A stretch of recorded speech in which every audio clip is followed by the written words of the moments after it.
Derek Medina just confessed to not only killing his wife, Jennifer Alfonso, I fired away. I shot her.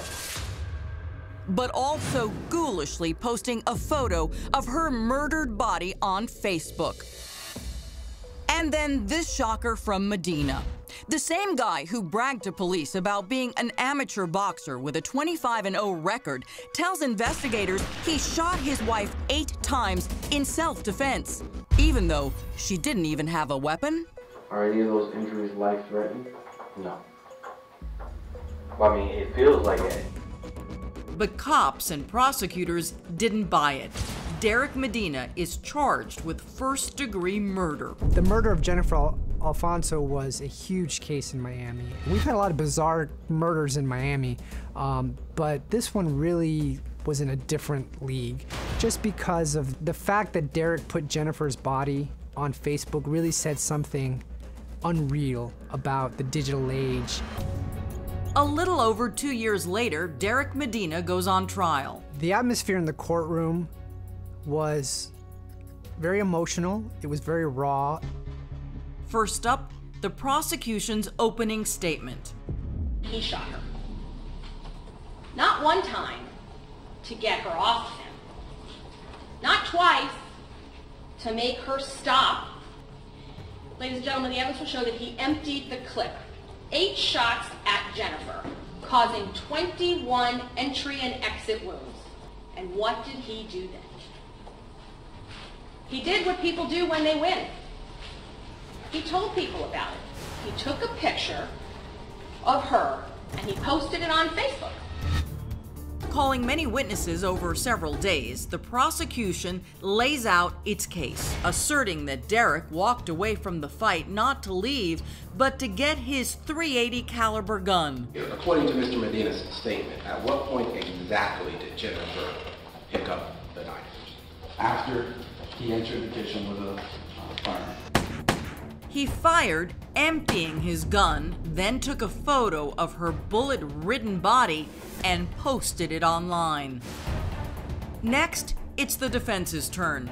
They allege Jennifer still had the knife in her hand when Derek shot her.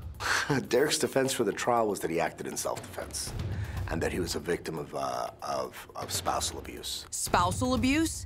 Remember, this is a self-proclaimed tough guy who was unbeaten as an amateur boxer. Defense attorney Sam Zanganeh shows surveillance video from the morning of the murder, claiming while Jennifer was alone downstairs, she went to the front door, opened and closed it, setting off the sensor to bait Derek, to get him downstairs so he would re-engage in their argument. How far did she open that door? A crack. She did that to lure Derek back downstairs. And the interactions that occurred after that resulted in the incident in the kitchen. The defense also plays a video of another altercation between Derek and Jennifer, suggesting she'd been the aggressor at least one time before. Well, let's play it. What did Jennifer Alfonso do to Derek Medina? Push him out of the way. So the video shows her striking him first, correct? Yes. Is my client able to keep her in the house? No. No further questions. Those images of Jennifer can't compare to what jurors are about to see next. A videotaped interview with her 10-year-old daughter, the only other person in the house that fateful morning. She describes hearing the fight from her bedroom. Didn't you go downstairs with me? Well, why did you leave me while I was going home? Because it closed the door. Who closed the door? Derek. He said, stay in your room. Then the girl describes the moment cops led her out of the house, right by her mother's body. I couldn't see the whole entire thing because they're blocking me. And there's so many police in the house. The 10-year-old is then asked if there is anybody in her family she fears. The only one who I'm really glad is Derek. And why not? Because he's like mean and stuff. What he needs my mom. After more than 2 weeks of testimony, closing arguments. All of the evidence supports that he premeditated which makes him guilty of first-degree murder. And what she did, the position she put herself and Derek in, constitutes the justifiable use of deadly force. Would Derek Medina, playing the defense card, work with the jury? After 6 hours of deliberations, the verdict. We, the jury, find as follows as to count 1 of the indictment charging first-degree murder. The defendant is guilty of second-degree murder. Guilty of second-degree murder. It wasn't self-defense. His life couldn't have been in danger. And if it was for 1 second, it was only as a result of him bringing a gun downstairs. Almost 3 months later, Derek, who did not take the stand in his own defense, chooses to speak at his sentencing. Is this the spotlight moment he's been waiting for? I will be suing this world. I did not get a fair trial. And I will be taking action. I will be suing. Nothing further. And oh, God knows the truth, and nothing further.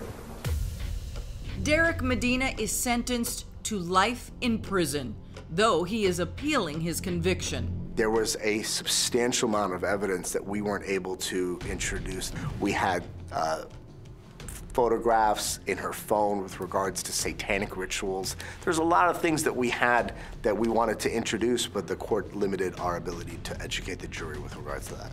It was a tragic case. I mean, Jennifer didn't have to die. Why not just walk away? Why kill her? I think Derek wanted to show the world what he had done to finally get that attention that he had been craving for years.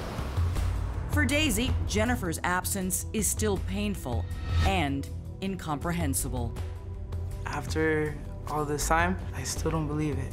I've never lost someone that close to me. And someone that special. Why her, you know? Like, she was amazing. Barring any success with his appeal, Medina must serve a minimum of 25 years before he's eligible for parole.